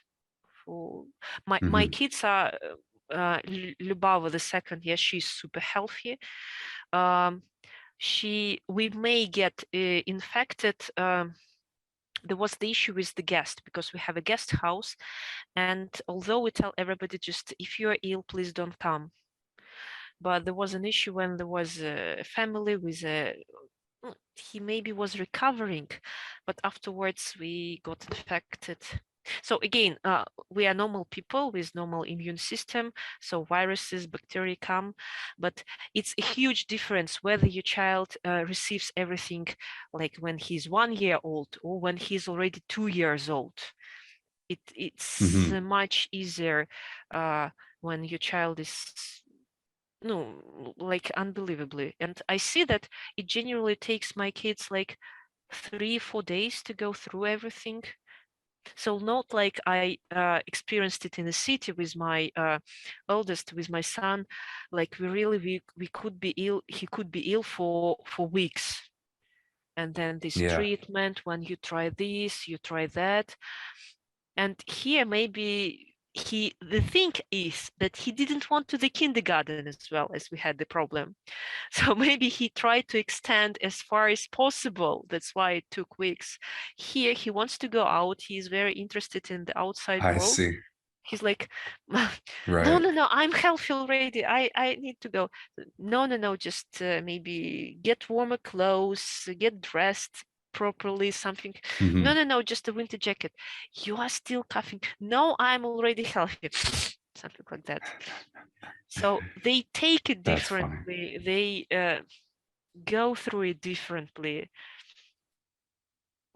Just surely I see of course my son used to be every month we caught a cold in a city because again the kindergarten thing. Here he became much healthier, surely, because we don't have so many contacts, and just his general attitude towards illnesses before it was a pleasure. Okay, I stay home, I don't need to go anywhere, and now it's just stimulates him. He's like, okay, it sometimes it even takes him a day. I see that, for example, okay, mommy, I want to sleep. Okay, go to bed. If you want to sleep, just go and do it. Or like I see that it comes naturally from they just children listen to their body. Mommy, like I don't feel like eating, like, or maybe just a cup of tea, that's all. So this natural kind of starvation because they need more energy. Maybe something goes wrong. And just imagine when they visit this kindergarten system where they have to be, their breakfast must be eaten and dinner and all the things, where no, we go for work, you can't stay in bed, just go and walk, because that's the time from 12 to 2 we are outside, we have a walk all together. And I see these things that are they just natural. And he doesn't suffer. I don't suffer for weeks because maybe busy and I don't know what to do. How can I help him? So these things are, I believe that's the best I can give to them. Like health, natural environment, this freedom, what they can run around, play, choose what they want. Because again, in the city, there are always these limits. No, you cannot do this, you cannot go there. It's like prohibited. No, you can't eat snow. My son loved to eat snow. Just in the city, he went out and started tap the snow. And it was like, oh, how can you eat there? Like dogs and cats and there are like traffic cars. He just liked eating snow. Really, I couldn't. And just imagine in the city, everybody like came to me like, hey, mommy, your son is eating snow. No, okay, I know. I try to choose the freshest snow in the city. Really, I was struggling to find some places for him to go. My husband, Vadim, explained that my son, no, it's his version, like he needed normal water because snow, it's like structured water. And that's how he felt that he didn't have proper water, because when we relocated to Karelia, firstly he ate, but now I felt totally fine. Do you want to eat snow? No, go outside, just eat everything what you see. And he stopped doing it, maybe because he got a proper water here. maybe because of the age, I don't know, but that's maybe one more curious thing that Interesting. happened to. Yes, and generally, when we lived in the city, he was such a kid that would taste everything. He would put everything Right. in his mouth. It seems it's okay for children, like they even Anastasia wrote, they try They try to universe. try But everything, right? yes, but Taste the universe. when we compare my kid with other kids, even it was enormous something. Like they told you should check him. He has maybe some problems digestive system. And only here he stopped doing it. However, firstly, yes, all the trees. So he tried a lot. He was just such a kid. Lubava is totally different. He doesn't do such things. Maybe she doesn't need them. No, they are different, really very different. But a lot of things stopped when we relocated. Before the doctors told me that your son is very energetic. He's too energetic. There is like a special diagnosis when they cannot concentrate because they're moving constantly. Yeah, ADHD or something, and they say that Yeah. attention deficit disorder, Yes, all yes, these yes. things. Yes, exactly. Like he's too active. But just I realized that, yes, he's very energetic, like basically every kid. But firstly, he got the Right. opportunity to go outside, to release his energy outside, because Exactly. in a city they like what do we have an apartment, a flat, just a cell, and what we can go outside, but in the city, no, these are the cars, this is somebody's area, you cannot go there. And basically here in the King's Domain, okay, do whatever you want. No, not of course whatever, just everything in the world, but much more things than in try this, okay, it's no, okay, it's no, it's stone, okay, lick the stone. Want to play with this, I don't know, whatever. He's constantly developing something, playing with Mhm. water. So kids are so creative, and here finally he got place for Mm. his creativity and energy. And so the next time, next year, as I told you, every year when I visit my parents, I go through this like whole medical checkup with the kids. The doctor told me, no, he's like a normal kid. Okay, you Yeah, wrote look at me that. this, he's too energetic, okay, lack of attention, blah, blah, blah, blah. And 1 year in the King's Domain, no, just he's a normal kid. That's powerful. Yeah, the That's system doesn't understand children. They want to label them as this, as wrong, or all this, but it's really the problem of the system. The system's trying to squeeze the children into the system, and the city's trying to squeeze the kids into the city, but it's like it's really the opposite. Take it off and let the child be who he is. maybe that just, but that's little things that like proved me that I'm on the right way, because not only me but the children itself, because you know they are other like creatures, they are other people. I feel what I feel, but maybe Right. they feel it in a different way. But this even doctor hospital things made me sure that okay, you're moving in the right direction, because no, Yeah. parenting is, you can never be used always doubtful whether I do it right. At least in terms of health, I see that I made a huge improvement. Mm-hmm. Mm-hmm. And that's the thing you cannot buy in a city. You cannot uh, no, it's really, I hope that one day I'll like maybe I'm so sorry, but you don't have this, I don't know, computer classes, what the IT classes from the kindergarten. You don't study French, I don't know, and so many things that you don't sing, you don't dance, you don't do. So these courses that are quite popular among children, when in the kindergarten they have like this training and this course and you should learn this and that. Maybe I'm sorry, I can't give you because we live in a remote area, but something, at least health, that you cannot buy everywhere. That's like the foundation, the basis of all your future life. I hope it will work this way, and I'm on the right way here. That ability to do whatever you do, that my son doesn't stick to, it's not glued to the phone. He doesn't know what that's a huge blessing. He doesn't watch TV regularly. No, we don't have a TV. I mean, he knows what TV is because we have neighbors that have TV. But again, in my childhood, we had cartoons, we watched cartoons, but we didn't have the whole channels about it where they just went non-stop.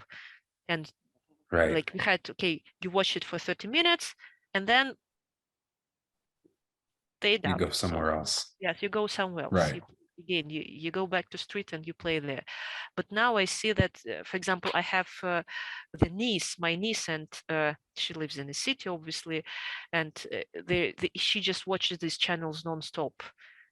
Even there are 3 or even 4 channels, especially for kids. And of course, these phones. I just see that my son is already 6 and he's like reading books. He's really into reading. He asks me questions, so it's much better, I believe, than just watching. Then he's trying to do something. Oh, mom, we need to catch a rat, and he trying to build a house to catch a rat, mice, something like that.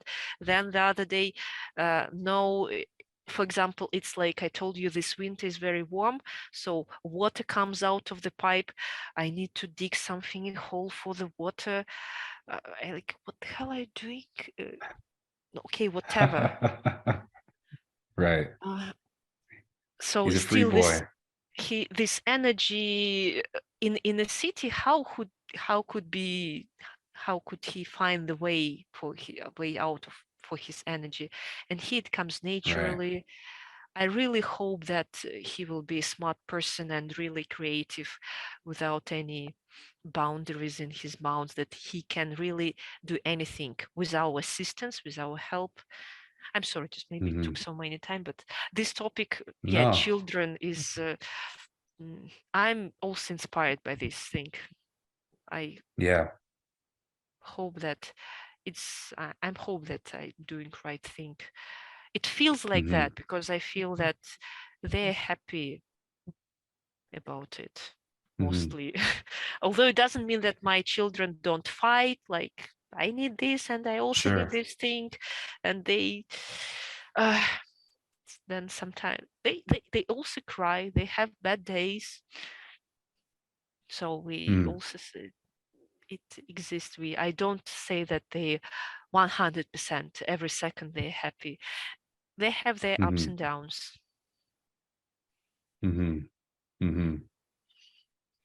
Yeah, I mean, they have the gift of freedom, the gift of independence, being able to pursue their own interests. And it's interesting because I have known a lot of people who've homeschooled their children, or I don't even know if homeschooling is the best example, but educated their children outside of a traditional school structure and raised their children outside of that kind of environment. And I mean, it's amazing what the kids just learn through regular real life experiences. They can learn math just easily, just by picking it up, by using it in real life, and participating, I don't know, selling produce at the farmer's market with their parents and things, and they learn math. And the children are so much more capable, right? And he has the blessing of being able to choose his direction in life. And I'm sure that, children don't really have that gift. It's usually externally imposed on them, right? Of like, this is your direction, or this is what you must do, or this is what you have to think. And all of it's nonsense. And it's just amazing to hear your story of your children just being able to be who they are, and to think what they want to think, and pursue what they want to pursue, and within the boundaries of reason. But just it's an amazing thing. So I just want to affirm to you that certainly with time, I think you'll see that your definitely on the right track, and that your boy is going to grow up to be a wonderful man in all kinds of respects, I'm sure. And I mean, with a father like Vadim and a mother like yourself, I mean, I think it's going to be great. And I'm not so, still, I'm not ideal. I may shout at my kids. I may feel that yeah, I don't want to see them anymore. I sometimes I blow up. That also happens. but Sometimes they that's drive me life. crazy. That's life. But it's like, I'm sure they still understand you and love you, and there isn't, No, it's not an sure, yes. abusive relationship, right? It's No, no, not no, like no. yeah, right. Like, oh yeah, mom was mad, but right, but I get it, and I still love mom and all these things, you know. Yeah. And I hope so they thank you will for, be different. Yeah, so we'll see. Let's meet in 20 years oh, somehow. we'll be in touch, I'm sure. I'm sure. So definitely, So one thank you, just if we compare the system, yes, what please. compare, we know where how it will be if we come back to the system, to the city. And as Anastasia Right. asked Vladimir, are kids happy in this system?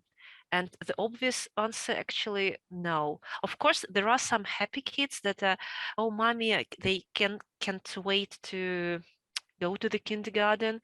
There are the cases, yes, when they feel totally okay, but the majority still. And if I remember my Yeah. childhood, I don't remember anything about kindergarten. So any happy moment, just like blur.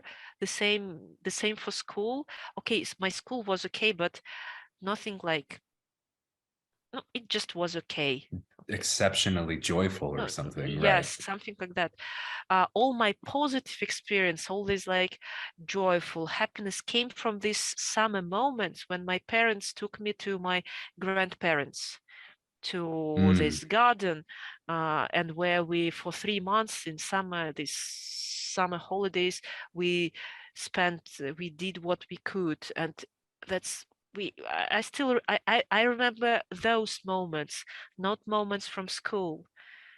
So I'm still trying to like, if we are not analyzing, yeah, we know what the system will give them and how they will be happy, not healthy, not, mostly no, they're unlikely. No, okay, so mostly not. But when I think about what we can give, okay, that's not a system, actually the lack of a system at all, but at least the outcomes might be okay. Maybe we are yeah, not right again, but it's still there is a chance that it might be, even it's like 1% better than normal school, the normal speed. It's even this 1% that may grant them something in their life. And it's just the possibility of something, just a hope for a better life, because the system, we know what it will give to children. right, Yes, there are some pluses and advantages, of course, but I doubt that these advantages will outweigh my advantages, all this freedom and health, what I can grant to kids. right. And it's there's so many things that can't be measured that the children can gain from being outside of the system, like confidence in themselves and being able to determine their own direction in life. Like, I was a kid who really, I was unable to be controlled or have anybody's will imposed upon me as a young kid, and I never accepted anything that couldn't be explained to me reasonably, or I did not just submit to other people's will blindly. I never really took that as how I was going to be treated at any age. And you kind of have to fight really hard to maintain your independence. But I remember meeting a lot of, like, as I was a teenager and young man and all these things, meeting people, and they'd say, like, you seem so sure of yourself, like you seem like you know where you're going. All these, like, kids who are in college or kids who are in high school, they're like, you seem so sure of yourself, you seem like you know where you're going. I wish I knew where I was going like you did. And I'm like, I don't know what to say, but I just took a lot of time to be alone and determine who I was and what I wanted to do and go in that direction and set a mission for myself. And it's like, if you don't have time to think and freedom to be with yourself and determine these things, it's like someone else tries to determine it for you. And that's a giant blessing. And it's like, that is so important, because it doesn't matter about, this kid is great at math. Anyone could be great at math. They applied themselves, right? Some people have a natural instinct to pick up things quicker. But if you really wanted to be good at math, you could be amazing at math if you wanted, right? And it's if you put in the effort. And like, what's more important is the fact that like you have just this willingness and energy to put into things, and to, I told my wife earlier, we were talking like hard work beats talent when talent doesn't work hard, right? And what am I saying is that like the kids, I how I see it, who grow up on domains or have this kind of level of freedom, can put in their energy in a direction that they want to go, and they can reach whatever success that they want to reach, however they measure it. And who cares? Like their potential, the limiters have been removed from their potential, right? And so now there's just a waiting game to see how it kind of pans out, right? Maybe this sounds a little idealistic, but at least philosophically, that's how I think about it. And it's very interesting to hear about your experiences with it. And one thing I wanted to ask you about, and you showed this in your last video, Galina, was your book of kin. You had your book of kin right there, and you were telling people to not forget to write in their book of kin. And it's something that I really appreciate that you brought up, because like we discussed a little bit before this call, some people forget about that. And there's so many ideas in life and we forget about things. And I would love for you to share a little bit about your experience, about why you think it's important, what it's been like to write in your book of kin, and kind of remind the people about this idea, because it's an incredible thing. That might be a surprise, but actually we have two books of kin, a female version that I'm writing, and Vadim's version, like a male version. I don't know how, but he started this tradition kind of. Now I feel now it's okay, but for me, but firstly I always thought it should be one book, but they decided it to have like two, and he told, okay, just if you have two books, okay, we have now two kids, one maybe will be in your belong to the son, one might belong to the daughter, and okay, what's the third and the fourth? No, okay, maybe we'll write something else. No, okay, first of all, okay, you may okay, accept it, yes, two books of kin. And now it's no, just it's very interesting for me to read how he explains things. He's more into man, yes, the outside world, what's going, like he wrote also about this Ukraine Russia thing. He's more into politics, like explaining that motherland and something like that. What his book of kin is more like for external, like what was built, renovated, planted. My book of kin is more like about female things, like feeling, what's going on, how we feel about it, like our perception of things. So these are two books about the same things, but from two different perspectives. I don't know how our generations will, what they will think about it, but this is how it goes. And it really helps you to reflect a lot. And I believe that people are afraid of, that's a typical fear of the first sentence, like what I'm especially taking into account that like the generations will read it, what you have written. Okay, yes, they will. So sometimes I may write even silly things, maybe I think, but they should know that there is stuff, there is important stuff, but it should begin like about the balance. Something should be funny and something serious, maybe. Although generally, it's, of course, we are talking about some important events, and it's really like it's also important to include no, like we may for it's interesting just for my husband that for him this important event that is worth mentioning in the Book of Kin. In my vision, maybe it's not really so important. I'd better write about the harvest that we got this year. And so it would be quite nice maybe for next generations to compile just to see how it works together. And I enjoy reading because my Vadim's mother wrote there, and interestingly enough, I don't know how it will work out, but Vadim's first wife also wrote there, so it will be for generation that like, yes, there was the situation, then there was the first wife, and then appeared Galina somehow wrote there. Maybe they should know this truth as well, so that it might happen in your life that we are not. I hope that it will change and it will be like go that way. Yeah. Yes, it doesn't go that way. But as a part of a history, yes, now for generations they will know about it.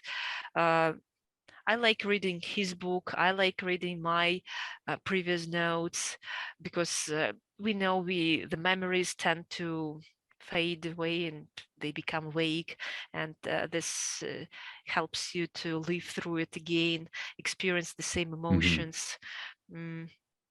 So I need more or less, we need to maybe come back to this previous inspiration, or sometimes now it's even funny when I read my husband's book and he's, no, I need to do this, and it is still not done 5 years ago. Okay, he wrote it.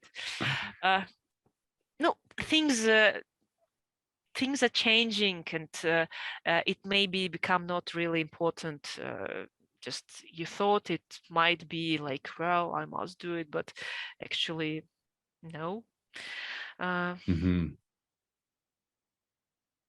So basically I enjoy writing there, and guys just start like Vadim start. I am Vadim Karabinskaya. I was born, like he started with his biography. I have a mother, I have a father, and to just describe the family. I started this way as well. So I mentioned my relatives, so like, you know, this family tree kind of like just the simplest, the basic thing.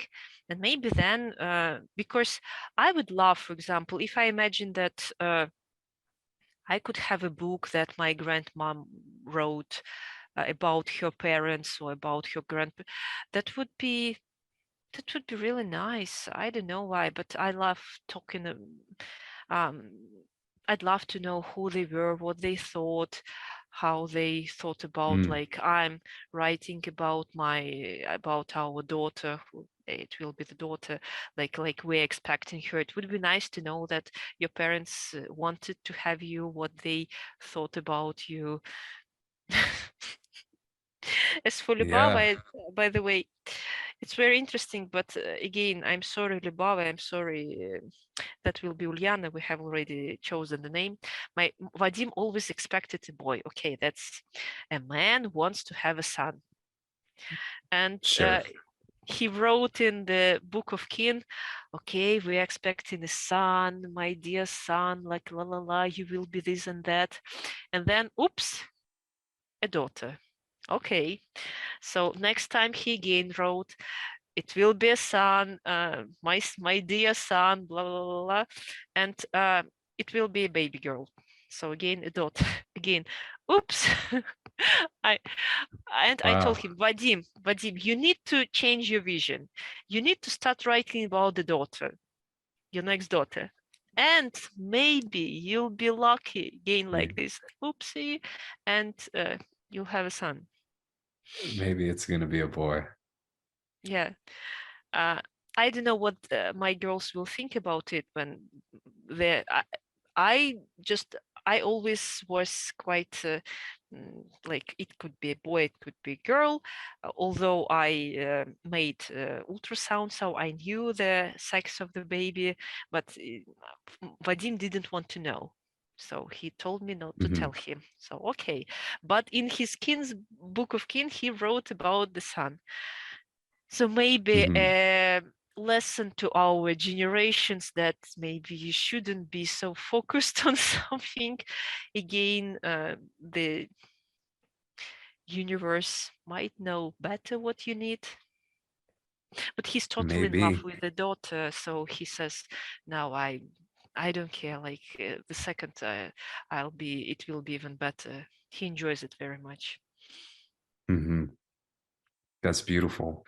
And as you talk about this makes me think how Anastasia taught Vladimir how to write.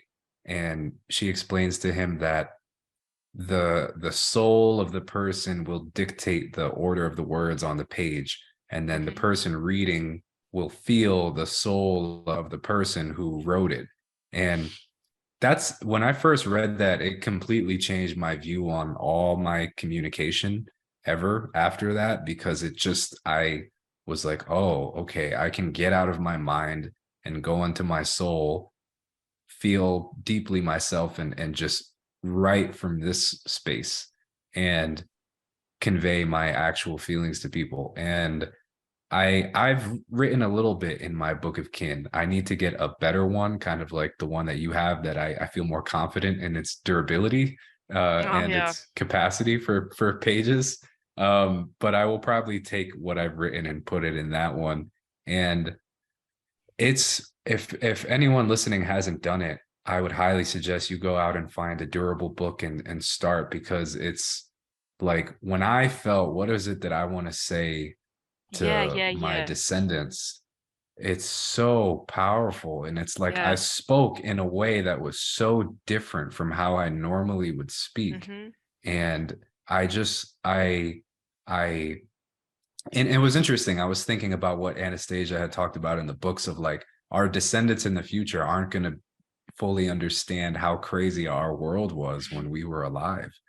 And I started kind of like explaining some of these things, like, I live in this crazy time that you may find, hard to believe, or but we're doing our best to create this life, and here is where we're trying to go, and this is who I am, and this is what I'm trying to do. And like you said, like, what if we could read a book like that our grandmother wrote or our grandfather wrote? Like, how powerful and inspiring, like, would that be? And it's an amazing thing, this idea of the book of kin. Anastasia has really brought back such a um powerful thing. So anyway, I really wanted to bring that up for our listeners, because it's something that, out of all the things, it's 10 books, right? It's probably easy to forget about this. So thank you for sharing about that. And I know that we're getting close to probably the 2 hour mark, and I want to be respectful No, of your time. nobody I, will I I never wanted to listen talk. to 2 hours. It's too Oh, long. Galina, you'll be very surprised. People will listen to this entire thing. They're gonna listen, certainly. Okay, and and if you more people listen will up to listen in two the future. hours, let us know, whatever these bloggers say. Let us know in the comments who listened to the end. No, Comment below who's two yeah. hours in. And I mean, our YouTube channel, I think, will probably get a lot more views in the future, because we're going to be publishing the Ringing Cedars books in English. And so I think a lot more people will be coming to our channel um, after that happens. And so I wanted to ask you one last thing, and I know we talked a little bit about it. Um, can you share with the people, um, I want to hear more about like your successes and the beautiful things that have kind of happened in your life on your domain, because I feel like until we really experience it, like Anastasia talked about, for example, the wedding, right? And she said the wedding ceremony, and she's like, no one can really understand the feelings that goes through a person in that moment unless you're there in that moment, right? And I just want to hear more about some of your beautiful aspects of life, or things that you would consider successful or positive, and these kinds of things. Talking about the ceremony. You guys actually did the wedding ceremony, didn't you? I think Vadim talked about it a little bit. Yes, Or yes, we maybe did I'm it. wrong. Yeah. Right. I forgot about that. You know, I don't want to misguide anybody, because I did it, we did it in according to the books and according to how I felt it should be. So I'm not really quite sure that I should share it, and I don't. If you don't feel like it, that's totally fine. No problem. The only thing I can mention here, maybe one day I'll talk about it.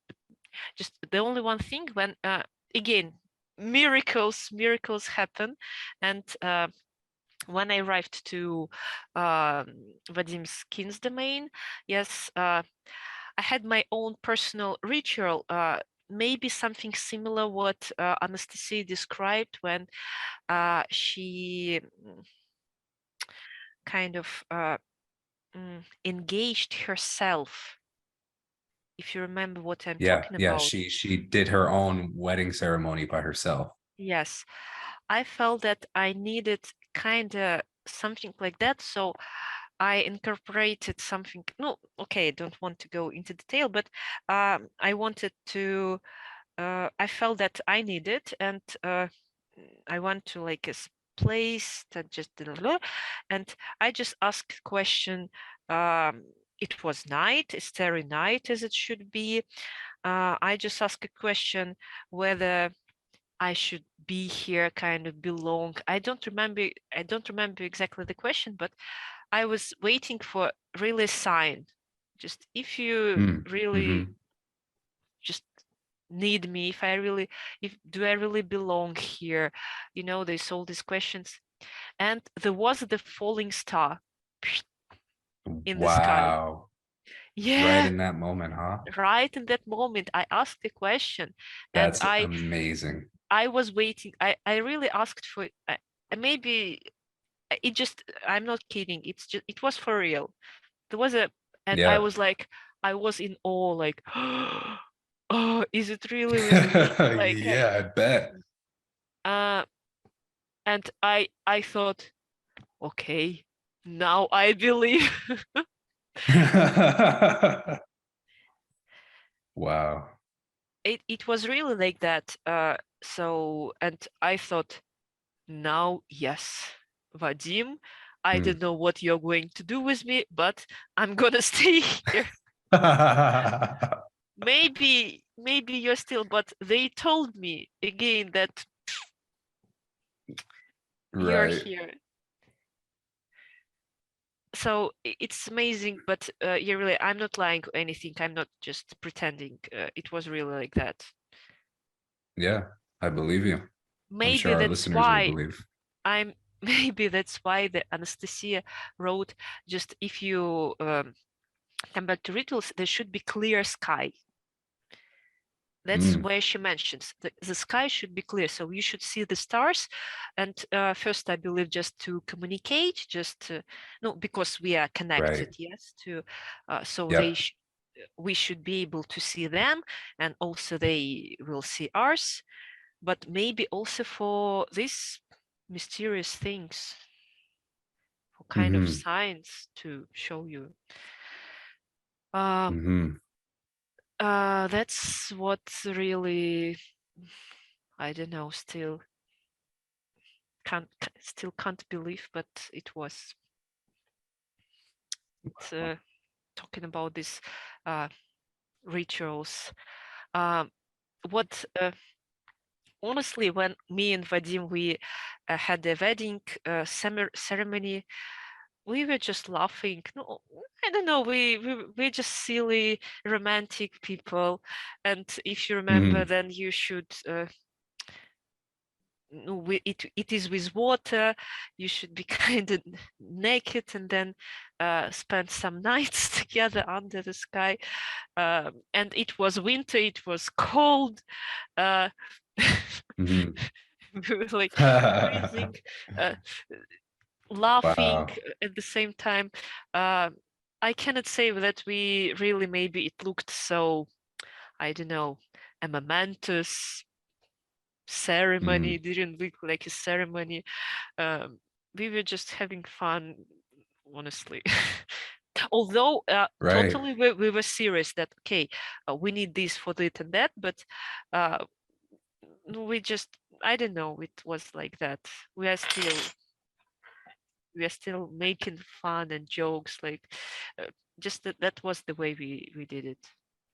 We had fun. I remember during the event in August when Vadim was speaking, somehow the topic of the wedding rite came up, and he said that it was one of the most powerful, if not like the most powerful experience of his life. I remember he almost didn't even want to express it because he felt that it was so kind of sacred to him. And that was really, really moving. You know, even you describe it as like having fun, but it's like it's pure, real joy, right? Like this real pure joy that it sounds like. And anyway, I remember hearing him speak, and I was really moved by how powerful the experience had been for him.